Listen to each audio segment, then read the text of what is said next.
بسم اللہ الرحمن الرحیم۔ السلام علیکم ورحمۃ اللہ وبرکاتہ۔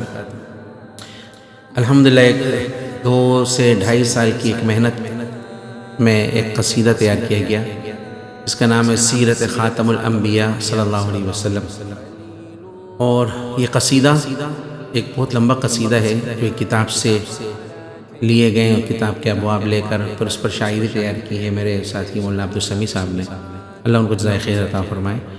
اور اس کے ابواب آئیں گے، پارٹ 1، پارٹ 2، پارٹ 3، کم و بیش مجھے لگتا ہے تقریباً 30 سے آگے پیچھے اس کے ابواب ہوں گے، اور ہر باب اس کا ہر پارٹ جو ہے تقریباً 15 منٹ کا ہوگا۔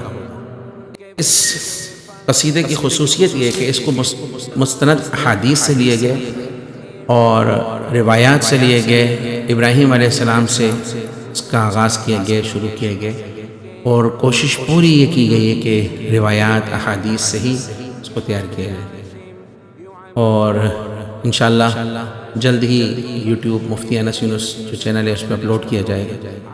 اور میں درخواست کروں گا آپ تمام حضرات سے اس قصیدے کو سنیں۔ آج کل چونکہ کتاب تک جانے کا موقع نہیں مل رہا، لوگوں میں اب وہ رغبت نہیں رہا، وہ شوق نہیں کہ کتاب جگ جائیں، عمومی مزاج یہ ہے، تو اس کو پڑھ لیا گیا منظوم کلام میں، شعر کی صورت میں۔ تو اللہ رب العزت سے دعا ہے کہ اللہ تعالیٰ اس کوشش کو قبول فرمائے اور اس کو ذریعہ نجات بنائے، شرف قبولیت عطا فرمائے۔ ہمارے سامنے رسول کریم صلی اللہ علیہ وسلم کی مبارک سیرت بعینی آئے اور اللہ تعالیٰ ہمیں اس پہ عمل کرنے کی توفیق عطا فرمائے۔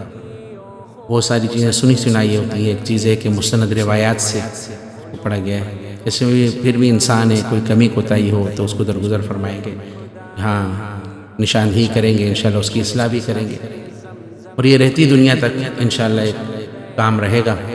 اور اپنے بچوں کو یہ سیرت سنائیں، اسٹیپ جتنے پارٹ اس کے آئیں گے، ہفتہ وار اس کا پارٹ آئے گا، کوشش کی جائے گی کہ ہر ہفتے اس کا ایک پارٹ آئے، ایک حصہ آئے۔